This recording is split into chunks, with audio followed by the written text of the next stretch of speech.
Vamos ler, irmãos, depois nós oramos e estudamos o texto. Atos capítulo 11, do verso 19 em diante. Atos 11, do 19 em diante. Agora, os que tinham sido dispersos por causa da perseguição que se levantou por conta de Estevão, viajaram até a Fenícia, Chipre e Antioquia, sem pregar a palavra a mais ninguém senão aos judeus. E alguns deles eram homens de Chipre e de Cirene, os quais, depois de chegarem a Antioquia, dirigiram-se aos gregos, pregando o Senhor Jesus. E a mão do Senhor era com eles. E grande número creu e se converteu ao Senhor. Então notícias sobre esses acontecimentos chegaram aos ouvidos da igreja em Jerusalém. E mandaram buscar Barnabé para que fosse a Antioquia. Este, depois de chegar e presenciar a graça de Deus, alegrou-se e exortou a todos a que permanecessem no Senhor com prontidão de coração. Pois era bom homem, cheio do Espírito Santo e de fé. E muita gente foi e uniu-se ao Senhor. Então Barnabé partiu para Tarso para buscar Saulo. E, depois de o encontrar, levou-o a Antioquia. E aconteceu que um ano inteiro se reuniram com a igreja e ensinaram muitas pessoas. E em Antioquia os discípulos foram chamados cristãos pela primeira vez. E naqueles dias vieram profetas de Jerusalém para Antioquia. E apresentou-se um deles, chamado Ágabo, e deu a saber pelo Espírito que haveria grande fome em todo o mundo, o que aconteceu nos dias de Cláudio César. Então os discípulos determinaram que cada um, conforme suas condições, enviasse auxílio para os irmãos que habitavam na Judéia, o que de fato fizeram, enviando-os aos presbíteros pelas mãos de Barnabé e Saulo. Mantenha sua Bíblia aberta, vamos orar mais uma vez. Senhor, primeiramente obrigado por nos conduzir na leitura desse texto maravilhoso, destas palavras escritas por Lucas, que foi inspirado pelo Teu Espírito. Agora pedimos a Ti que nos conduza no entendimento desse texto. E por fim, Pai, venhamos extrair deste texto lições para a nossa comunidade, para a nossa vida, para o nosso cristianismo. Pai, estamos orando não por costume, porque toda vez oramos antes da Bíblia, não. É porque precisamos do Senhor, desesperadamente precisamos do Senhor para iluminar o nosso entendimento, a nossa compreensão. Amém. Queridos irmãos, olhem para mim, por favor. Nós já vamos voltar ao texto e vamos entender o que aconteceu. Desde que nós iniciamos o estudo de Atos, estamos hoje terminando o capítulo 11, então já foram aí 11 capítulos. Nós vimos a igreja crescer, a igreja se expandir, a igreja alcançar várias cidades. Até aqui, até o momento, nós tínhamos igrejas em Jerusalém. Inclusive, a igreja em Jerusalém era a igreja mãe, a igreja que nasceu no dia de Pentecostes. Nós já tínhamos a igreja em Samaria, quando Filipe foi pregar o evangelho em Samaria, muitos se converteram e ali nasceu uma igreja. Nós já tínhamos uma igreja em Cesareia, que foi plantada por Pedro na casa de Cornélio. Os irmãos se lembram que nós gastamos aqui quase um mês estudando esse capítulo 10. Além dessas três principais cidades, Jerusalém, Samaria e Cesareia, provavelmente havia já uma igreja começando na Etiópia, porque Filipe, depois de pregar em Samaria, pregou por Etíope. O etíope voltou para sua terra e provavelmente ele iniciou ali uma evangelização. Nós tínhamos igreja em Damasco, porque vocês devem se lembrar que Saulo se converteu a caminho de Damasco e ali ele ficou um tempo também pregando. Talvez, e aqui eu não posso afirmar, mas talvez já tinha uma igreja em Tarso, porque Saulo, depois de Damasco, ele foi para Jerusalém e ficou um bom tempo em Tarso, questão de anos em Tarso. Nós já tínhamos igreja na cidade de Lida. Vocês devem se lembrar que Pedro, visitando as igrejas espalhadas pela cidade, ele chegou em Lida e tinha ali um homem chamado Enéas, um paralítico que ele levantou. Então ali já tinha irmãos ali na cidade de Lida. Em Jope também, aonde ele ressuscitou Dorcas e além disso ele ficou ali na casa de Simão por um tempo. Então a igreja já estava além dos muros de Jerusalém já fazia algum tempo. E o que nós lemos aqui, irmãos, e vamos estudar aqui, é a igreja chegando em Antioquia. Isso não é pouca coisa. O Império Romano, ele tinha 3 principais cidades. A primeira delas era a cidade de Roma, obviamente, a capital do Império. Depois de Roma tinha Alexandria e depois Antioquia. Então as 3 principais cidades do Império Romano eram Roma, Alexandria e Antioquia. Então quando a igreja chega em Antioquia, não é qualquer coisa que acontece. É um grande acontecimento. Irmãos, eu não sei se vocês estão prestando atenção, mas é importante que vocês se esforcem para prestar, porque tem muitos detalhes nesse texto. E o nosso objetivo é explicar para vocês o que nós acabamos de ler. Ainda sobre Antioquia, ela tinha aproximadamente 500 mil habitantes. Não era uma cidade pequena. Para o mundo da época, era uma cidade grande, 500 mil de habitantes. E além disso, era uma cidade cosmopolita. Não sei se os irmãos sabem o que é, então eu vou explicar. É uma cidade onde tem várias culturas, vários povos, gente de todos os lugares. São Paulo é uma cidade cosmopolita, porque aqui nós temos pessoas de vários estados, de vários países e por aí vai. Assim era a cidade de Antioquia. Esse texto que lemos, irmãos, nós vamos dividir ele em 3 partes. A gente vai dividir do 19 ao 21 o nascimento da igreja em Antioquia, do 22 ao 26 a organização ou a estruturação da igreja em Antioquia, e por fim nós vamos ver do 27 ao 30 o amor que havia nos cristãos da igreja em Antioquia. Irmãos, nós vamos voltar ao texto agora, começando pelo verso 19, que nos diz que o nascimento da igreja foi fruto da perseguição que se iniciou com a morte de Estevão. Vamos ver aí o verso 19 mais uma vez? Agora, os que tinham sido dispersos por causa da perseguição que se levantou por causa de Estevão, viajaram até a Fenícia, Chipre e Antioquia, sem pregar a palavra a mais ninguém, senão aos judeus. Irmãos, vocês devem se lembrar de qual perseguição que Lucas está falando aqui. No capítulo 8, Estevão, ele foi morto no final do capítulo 7, e no capítulo 8 diz que uma grande perseguição começou depois da morte do Estevão. E naquela grande perseguição houve o que chamamos de dispersão.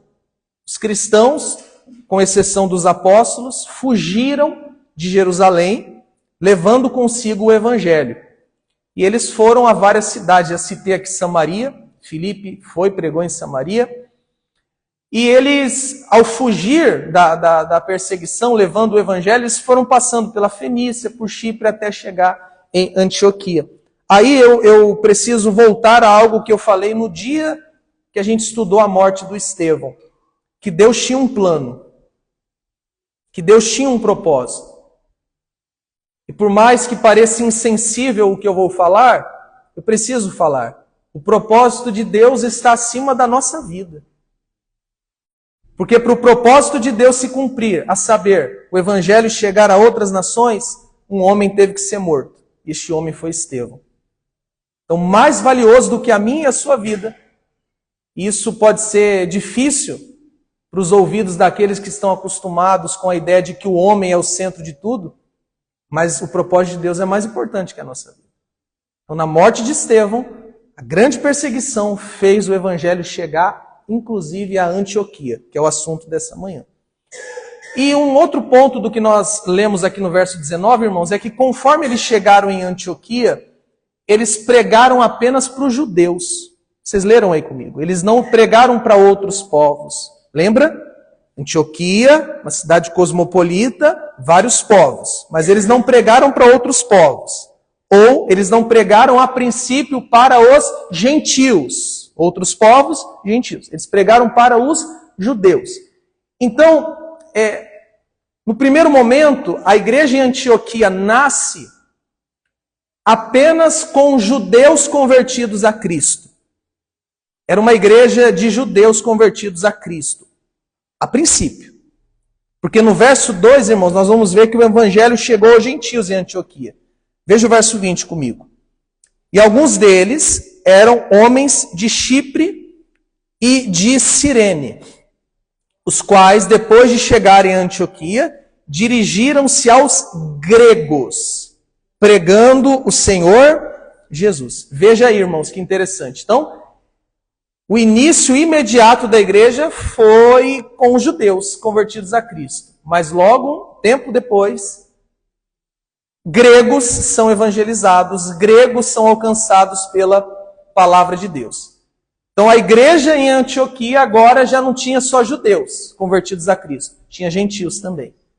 E agora vai ser comum isso, tá? Depois do episódio do capítulo 10, da visão na casa do Cornélio, que acabou de vez com essa... Acabou não, né? Mas deu início ao fim daquele preconceito entre judeus e gentios, vai ser cada vez mais comum. Inclusive o apóstolo Paulo daqui a pouco vai se dedicar exclusivamente a pregar para os gentios. Então, basicamente, nasce a igreja dessa forma aí, irmãos. E o verso 21, que é muito importante também, sobre o nascimento da igreja, diz assim, ó: e a mão do Senhor era com eles, e grande número creu e se converteu ao Senhor. Então, veja, tanto os judeus quanto os gentios ouviram o evangelho e se converteram ao Senhor. Conversão nada mais é do que uma mudança de sentido, uma mudança de rota. Eles estavam pelo caminho da idolatria, eles estavam pelo caminho do politeísmo, eles estavam pelo caminho das coisas que desagradam a Deus. O evangelho foi pregado, eles se converteram ao Senhor. Só que o detalhe, não sei se vocês perceberam, é que o verso 21 começa dizendo que a mão do Senhor estava com eles. E em seguida diz que muitos se converteram. Então, por que houve essa grande conversão lá na cidade de Antioquia? Por conta da mão dos que evangelizaram? Por conta da mão dos que pregaram? Mas foi por conta da mão do Senhor. Uma vez que não há conversão se a mão do Senhor não trabalhar. Você que hoje está aqui, você é um convertido, não há mérito em você. A mão do Senhor trabalhou no seu coração. A mão do Senhor tirou o coração de pedra e te deu um coração de carne. Então não há motivo para orgulho, para vaidade. Porque foi a mão do Senhor quem converteu eles. E foi a mão do Senhor quem nos converteu. Amém, irmãos? Então aqui foi o nascimento. Vocês entenderam como que nasce? Antes da gente avançar. A perseguição contra a morte de Estevão abriu uma grande porta para uma grande perseguição que fez com que os discípulos se espalhassem por várias cidades até chegar em Antioquia, pregar primeiramente para os judeus, se converteram. Pregar para os gentios, se converteram. A mão do Senhor estava ali e nasceu a igreja na Antioquia. Só que agora, irmãos, nós vamos ver, do verso 22 ao 26, nós vamos lendo com calma, a organização, a estrutura dessa igreja. Em primeiro lugar, o verso 22 fala da autenticação do trabalho, e eu já explico. Verso 22. Então, notícias sobre esses acontecimentos chegaram aos ouvidos da igreja em Jerusalém e mandaram buscar Barnabé para que fosse a Antioquia. Para aí um pouquinho, esse verso 22 nos fala da autenticação do trabalho. O que é autenticar? É verificar se aquilo é verdadeiro, se aquilo é legítimo. Eu vou usar um exemplo do que nós já vimos para facilitar o que nós estamos vendo agora.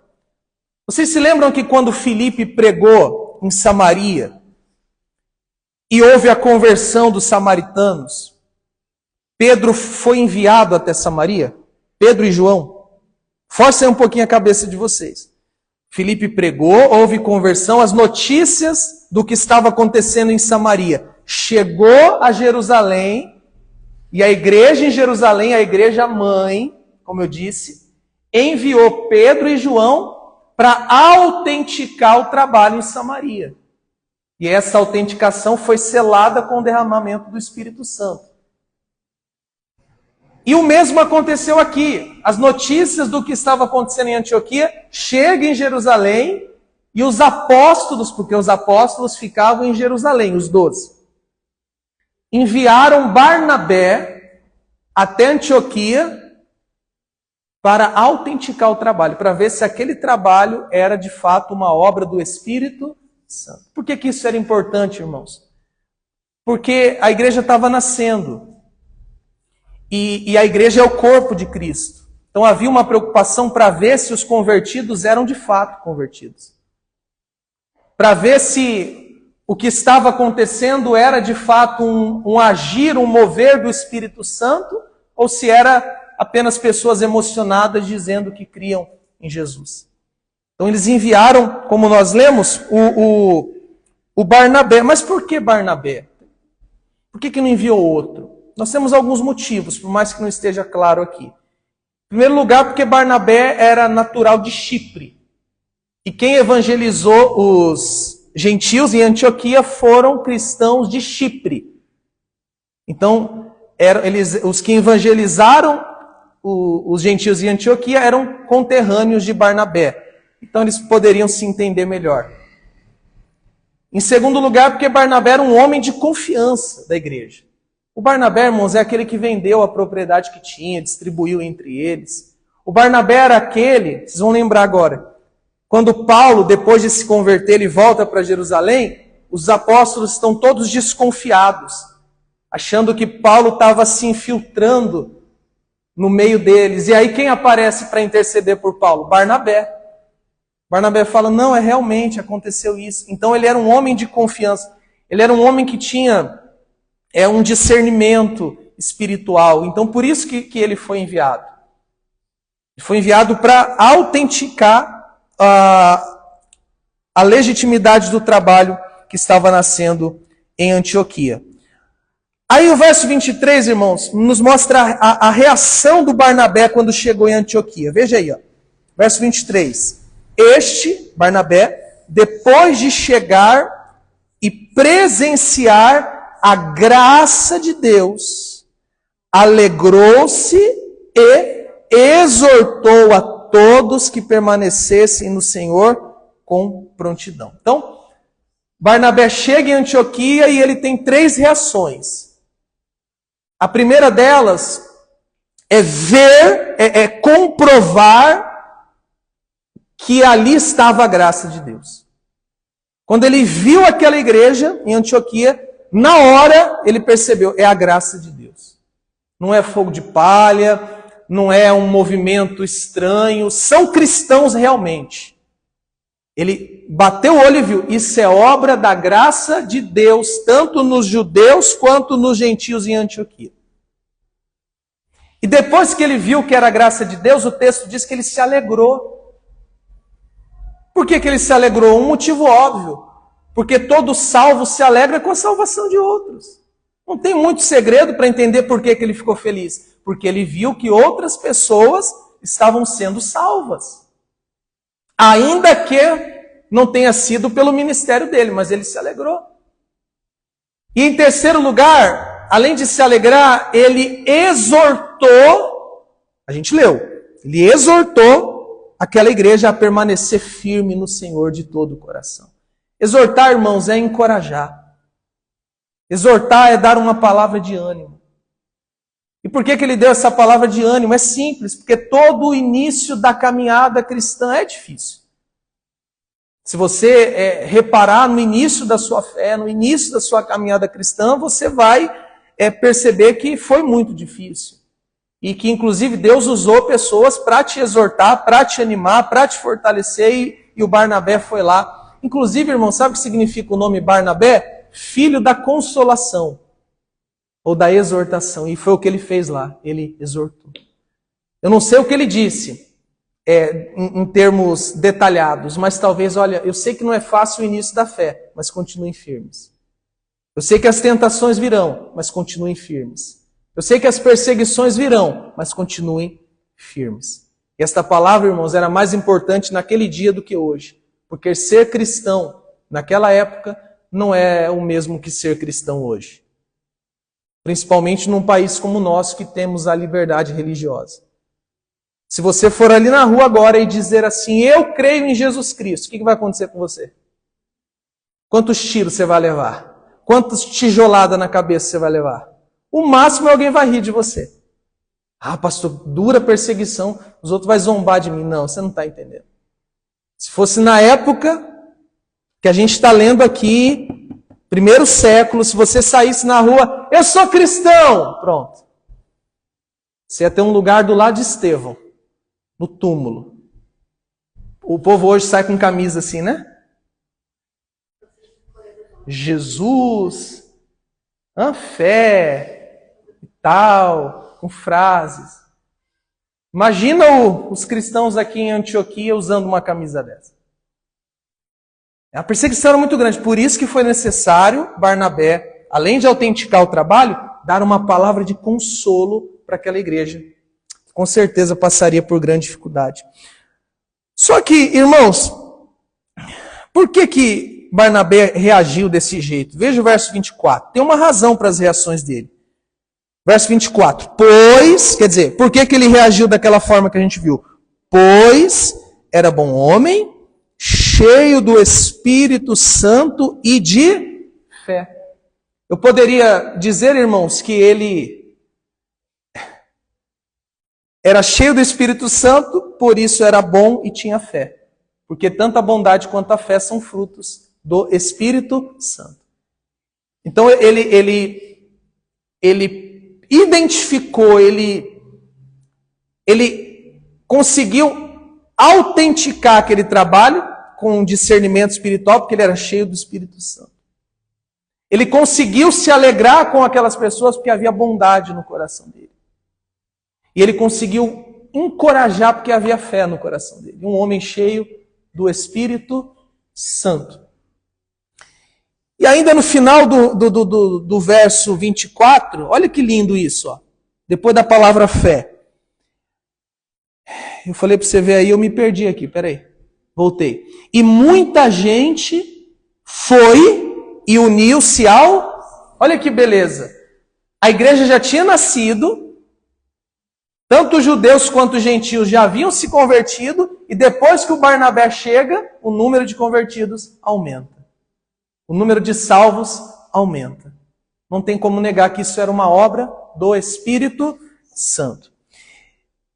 Irmãos, no verso 25 e 26, na parte A do 26, diz que o Barnabé foi atrás do Saulo. Vamos ver como é que foi isso? Verso 25. Então Barnabé partiu para Tarso para buscar Saulo. E, depois de o encontrar, levou-o a Antioquia. E aconteceu que um ano inteiro se reuniram com a igreja e ensinaram muitas pessoas. Deixa o dedo aí, olhe para mim. Então está lá o Barnabé, autenticou o trabalho. O engraçado é que Lucas não registra o Barnabé voltando com um relatório para a igreja em Jerusalém, do tipo assim, ó, eu fui lá e de fato... Não, ele não voltou. Mas ele foi atrás do companheiro dele, Saulo, que estava em Tarso já há alguns anos. E ele traz Saulo, então agora na igreja de Antioquia, nós temos dois belos pastores. Nós temos o Barnabé e nós temos o Paulo. E o que esses pastores fizeram durante um ano que eles ficaram ali com aquela igreja? O que eles fizeram? A gente leu. Eles ensinaram durante um ano. Porque... Olha como é lindo isso, irmãos. Olha como é que as coisas vão se encaixando conforme a gente vai lendo. A igreja estava começando. Eles precisavam de palavras de coragem e de exortação. Barnabé deu. Só que uma igreja que está começando não precisa apenas de força. Precisa de ensino. Precisa aprender. Então eles se dedicaram durante um ano ensinando. Ensinando. Ensinando. Ensinando. Ensinando. Porque, irmãos, a igreja tinha acabado de nascer.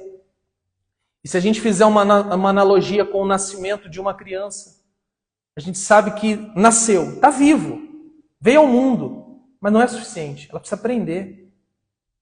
Desde as coisas mais simples que ela aprende dentro de casa até o momento que ela vai para a escola e começa a aprender e tudo mais. Assim é o cristão. Assim é o cristão, tem que aprender. E eles se dedicaram durante aproximadamente um ano ensinando. Eu vou falar disso no final, tá? Então, vamos ver o final do verso 26, que aqui tem uma informação maravilhosa. Ó. E em Antioquia, os discípulos foram chamados cristãos pela primeira vez. Ó, como eu gosto dessa parte. Hoje se popularizou, né, o termo cristão. Mas até aqui, e aí eu vou provocar sua memória um pouquinho mais para você lembrar, você que está estudando esse livro com a gente já desde o início, que eles não eram chamados de cristãos. Eles eram chamados de os do caminho. Se referiam aos discípulos como os do caminho. Seguidores do caminho. Talvez porque Jesus havia dito, né? Eu sou o caminho. Só que aqui em Antioquia, olha que lindo. Pela primeira vez eles olham para Barnabé, para Saulo e para os cristãos e chamam eles de cristãos. A gente está falando da nossa história, irmãos. A gente está falando da nossa história. Por mais que a gente esteja lendo algo que aconteceu há 2000 anos atrás quase, a gente está falando da nossa origem, da nossa história. Quando surgiu? Aqui. E o que significa cristão? Se você for no grego, é simples. Cristão é seguidor de Cristo. É simples. Então eles eram conhecidos como seguidores de Cristo. Eu posso também completar dizendo que eles eram conhecidos como imitadores de Cristo. Só que provavelmente, quando chamaram eles de cristão, não foi um elogio. Foi um termo pejorativo, foi uma ofensa, tipo uma humilhação. Olha lá, o bando de seguidor desse homem morto aí chamado Cristo.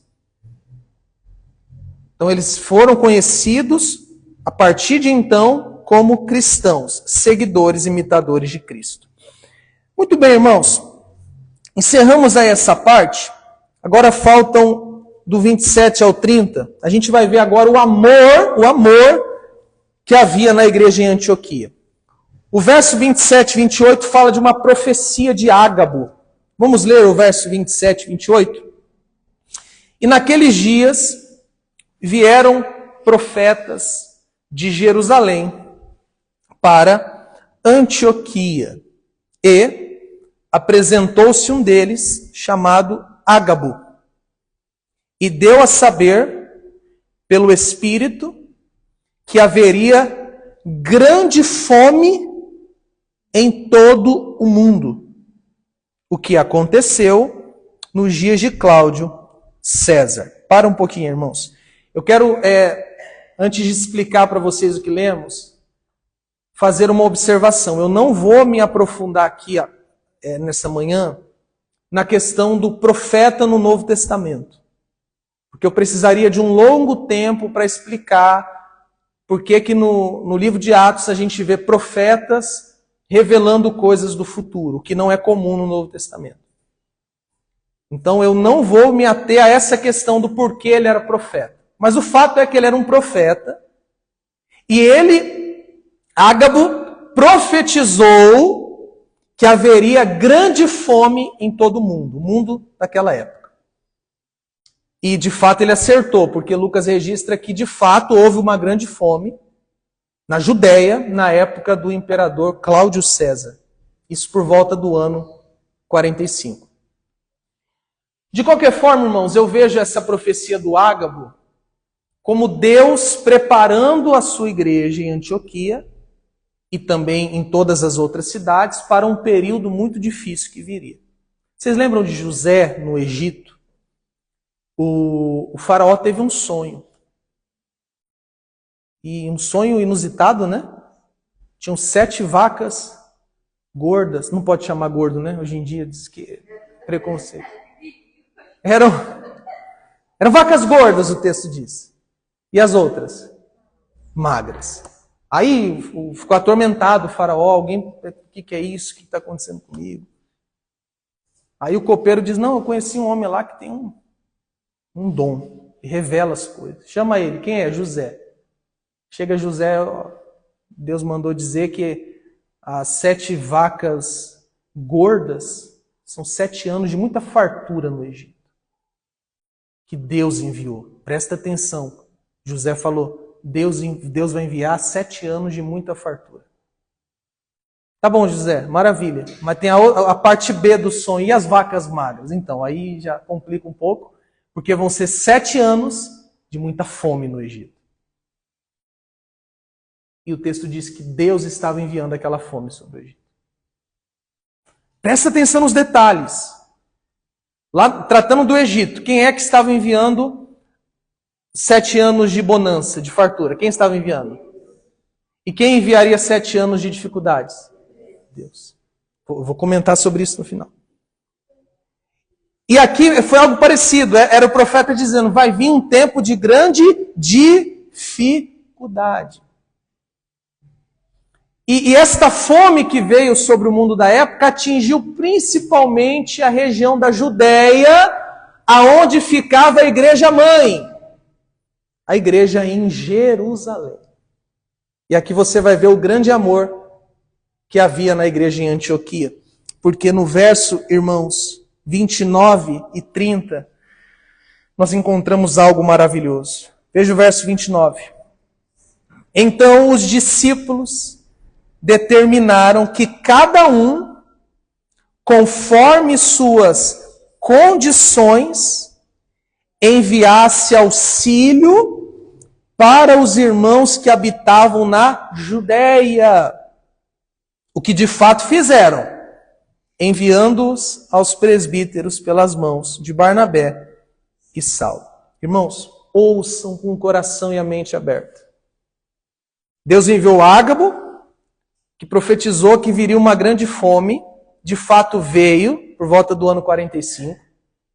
E a região mais atingida foi a Judéia, onde tinham muitos cristãos, onde estava a igreja em Jerusalém. Antes disso acontecer, depois que o Ágabo profetizou, imediatamente, e aqui é o ponto, Paulo Barnabé chegou nos cristãos em Antioquia e falou o seguinte, gente, está vindo uma grande fome por aí, vamos nos unir e vamos preparar uma oferta e vamos enviar para os irmãos da Judéia, para eles se prepararem para essa grande fome que está por vir. Detalhe, cada um, disse o apóstolo, cada um vai reunir recursos de acordo com a sua condição. E cada um vai fazer sua parte, e de fato eles fizeram. Mais informações sobre esse episódio você encontra em Gálatas 2, que dá detalhes sobre isso. E o apóstolo Paulo, é interessante que pelas igrejas que ele passava, você vê lá o final de 1 Coríntios. Paulo está instando com os irmãos para eles se reunirem e preparar uma oferta para a igreja em Jerusalém. Então repare que havia um amor muito grande dentro daqueles cristãos pelos outros cristãos. E a gente está falando de uma igreja que acabou de nascer. Irmãos, nós conseguimos cobrir todo o texto que lemos. Domingo que vem nós vamos iniciar o capítulo 12. Pode fechar a sua Bíblia e olhe para mim agora, que nós vamos encerrar com algumas aplicações.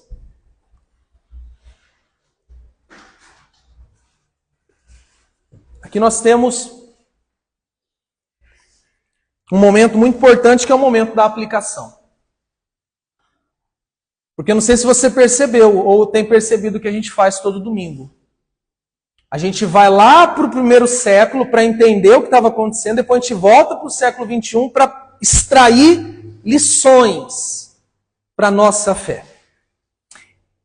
E a primeira aplicação que eu trago aqui, irmãos, é que nós devemos devemos buscar um crescimento saudável da Igreja de Cristo. Você viu a palavra que eu coloquei depois do crescimento? Saudável da Igreja de Cristo, inclusive aqui na nossa comunidade, lugar do recomeço. Porque é notório o crescimento saudável aqui, conforme a gente vai estudando. É muito bom nos encontrarmos aqui todos os domingos. Mas é melhor ainda quando encontramos pessoas novas aqui nos domingos.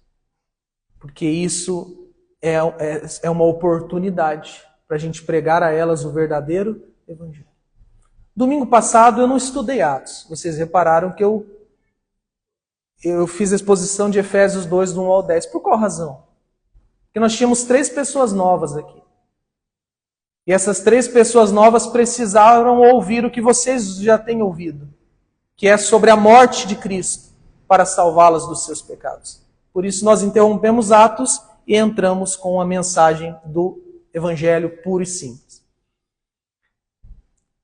E o que a gente pode, na prática, fazer? Em primeiro lugar, irmãos, vamos nos empenhar para falar de Jesus para as pessoas. Isso é dever de todo cristão, falar de Jesus para as pessoas. Fala mesmo de Jesus. Sempre que você tiver uma oportunidade, fale de Jesus. Mas não fala que Jesus cura, porque isso elas já ouviram. Não fala que Jesus vai mudar a vida delas, porque você não pode dar a elas essa garantia. Mas fala para elas assim, ó, Jesus salva. Jesus morreu na cruz para te salvar. Fala para elas, na fila do mercado, no ônibus, com o seu vizinho, quando você for bater papo com ele. Fale. Fale de Jesus no seu trabalho, na sua escola. Você que usa redes sociais, use a sua rede social para falar de Jesus. Use, fale. Fale. Vamos cumprir o ID individualmente, cada um de nós. Em segundo lugar, irmãos, vamos nos empenhar para trazer pessoas novas aqui para a comunidade para ouvirem a palavra. Sempre respeitando aquilo que eu já ensinei a vocês. Quando você for convidar alguém para vir aqui, não faça promessas a ela. Não faça promessas do tipo, vai lá que Deus vai mudar a sua vida. Vai lá que Deus vai curar você. Deus cura? Cura. Ele vai? Não sei. A vontade dele, só ele sabe. Então, quando a gente vai... Prestem atenção, por favor, que aqui está o momento da aplicação. Convide pessoas para vir aqui. Pastor, o que eu falo para elas? Você vai falar para elas, vamos lá ouvir a palavra de Deus. Mas aí o povo não quer, pastor. Não, tem pessoas que querem. Não muitas, mas tem. Fala para elas assim, vamos lá buscar a Deus. Vamos lá adorar a Deus. Tem muito crente afastado, gente. Tem muita gente que já esteve no caminho do Senhor e desviou. Você sabia que, apesar da maioria, hoje em dia, estar em busca de objetos, de elementos e de promessas de prosperidade, nós temos aqueles que querem a palavra de Deus. Uma reflexão aqui. Quantas pessoas você e eu já convidamos para participar de um culto aqui com a gente? Para receberem a palavra de Deus. E ainda nessa aplicação, antes de eu avançar, se você conseguir uma casa, irmãos, para a gente pregar o Evangelho, consiga e me fale. Para a gente ir lá. Falar de Jesus. Lembra, Tati, o dia que a gente foi fazer, acho que foram 3 visitas, a gente sentou lá na casa da mulher, a gente falou de Jesus. Falei de Jesus para os seus pais, não foi? Depois a gente foi, porque as pessoas estavam precisando de oração, cura, tal. A gente foi, orou, mas a gente sentou com elas e falamos a verdade. Você é um pecador que merece o inferno e precisa de Jesus. É por isso que eu estou voltando nesse ponto, nessa tecla que eu já tenho batido há um tempo. Me ajudem a encontrar casas para a gente falar de Jesus. Segunda aplicação, a importância do ensino. O maior erro que você pode cometer é achar que você sabe. O maior erro que você pode cometer. Eu estou pregando aqui para pessoas, para algumas pessoas que vieram de outras igrejas. E que talvez já tenham um histórico de 10, 15, 20 anos de igrejas. E aí quando a gente fala de ensino, talvez uma reação natural que é em você é: eu já sei. Eu já conheço. Mas agora eu vou falar de mim. Porque eu não posso falar de você. Eu fui pastor durante 10 anos. E se você me perguntar o que eu aprendi nesses 2 anos de recomeço, eu vou dizer: eu tenho aprendido tudo. Porque eu não sabia nada. Principalmente sobre o Evangelho de Cristo.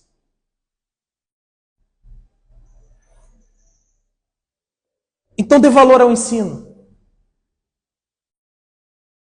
Nós completamos 1 ano, terça-feira passada. E o que eu fiz aqui nesse 1 ano com você foi ensinar. E o que nós mais vamos continuar fazendo é ensinar. Dê valor aos ensinos. Eu sei que é difícil de reunir todos aqui, mas eu tenho um forte desejo de abrir aqui a escola bíblica. E tipo assim, quando eu anunciar, ou a gente combinar um dia um horário, tenha interesse no ensino. Porque o ensino é importantíssimo. Quando não, a gente faz uma live ensinando, tem interesse. Porque o ensino é importantíssimo. E para encerrar essa parte do ensino, eu quero lhe dizer que quanto mais você estuda, mais você percebe que você não sabe nada. Essa é uma grande realidade. Mas se você acha que sabe tudo, então fica difícil de Deus te ajudar a viver o verdadeiro e puro Evangelho. Queridos irmãos, partindo para a terceira aplicação. Como é que os cristãos... Já entreguei. Como é que eles começaram a ser chamados? De cristãos. Já entreguei na hora.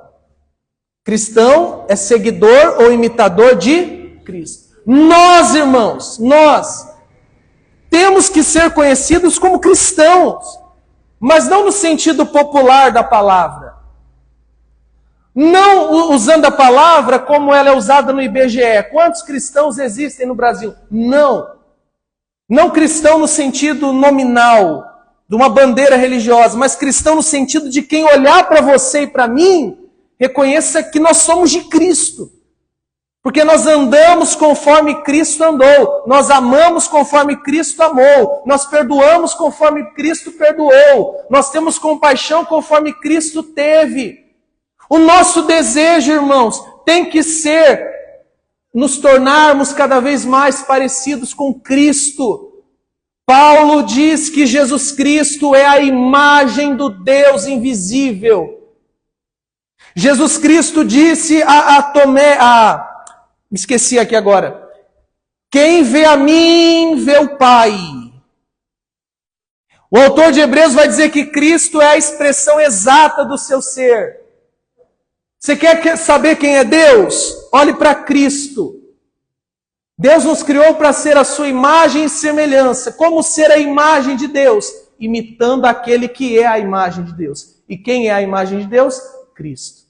Claro que não tem como imitar a parte divina de Cristo. Mas a parte humana, sim. De andar como ele andou. Você é um marido cristão? Você é uma esposa cristã? Você é um filho cristão? Você é um pai cristão? Uma mãe cristã? Pensa, irmãos. Pensa. Porque não adianta a gente ter sucesso profissional se a gente fracassa como pai, como filho, como marido, como irmão. Seu pai tem que olhar para você e falar: meu filho é cristão. Por quê? Porque ele vai na igreja? Não, porque ele imita Cristo.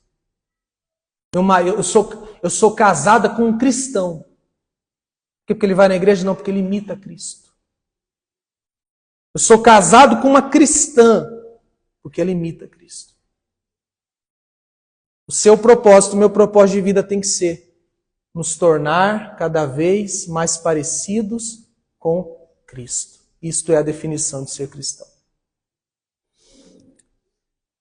Ainda temos 2 aplicações. 3. Eu posso continuar, irmãos? A 4ª aplicação, os cristãos também passam dificuldades. Fica aqui com a sua cabeça. Qual que foi a profecia de Ágabo? Vai vir uma grande fome sobre a terra. E quem eu disse que foi, qual foi a região mais impactada? Judeia, aonde estava a igreja em Jerusalém. Os cristãos de Jerusalém passaram grandes dificuldades. Cristão passa dificuldade. Não sei quantas vezes eu já disse isso. Mas eu preciso repetir que a teologia da prosperidade é uma praga, é uma mentira, é uma blasfêmia, porque ela diz que se você é cristão, você só vai vencer. Você só vai ter sucesso. Você só vai sorrir. Se você é cristão, saúde haverá para sempre no seu corpo. Se você é cristão, sua conta bancária tem que ser sempre recheada. Se você é cristão, todo mundo da sua família vai se converter. Se você é cristão, a sua vida vai ser uma vida plena e completa em todos os sentidos. Mentira. Porque cristão também sofre. Cristão também passa dificuldades. Em 5º lugar, é uma pergunta. O meu bolso, o seu bolso, é convertido? Pastor, meu coração é? Não, eu estou perguntando do seu bolso. Minha mente é? Não, bolso. Como diz reverendo Augusto Nicodemos, o bolso é o órgão mais sensível do corpo. E uma das provas de que o coração é convertido é que o bolso também é. De onde o senhor tirou isso? Você não leu comigo? Em meio à dificuldade, o que eles fizeram? Se uniram e cada um conforme a sua condição preparou e ajudou a igreja de Jerusalém. O verdadeiro cristão, irmãos, ele não é apegado ao dinheiro. O verdadeiro cristão, ele não é materialista no sentido de viver em função do dinheiro. O verdadeiro cristão, ele tem, conforme o próprio Barnabé, que a gente citou agora há pouco, ele tem, se preciso for, disposição de pegar e ajudar as pessoas. Começando pelos outros irmãos, porque quem foram ajudados, quais foram as pessoas ajudadas aqui? Os cristãos em Jerusalém. Então, assim, é uma coisa que eu falo aqui, que às vezes você não entende. Mas avalie a disposição que você tem para contribuir hoje. Porque se antes você tinha disposição para contribuir esperando receber algo em troca, qual é a sua disposição hoje para contribuir? Não para receber algo em troca, mas simplesmente para ajudar e para agradecer a Deus. Qual tem sido a nossa disposição? E por fim, é que esta oferta que eles prepararam foi cada um de acordo com a sua condição. E aqui nós temos uma lição preciosa sobre dízimos e ofertas no Novo Testamento.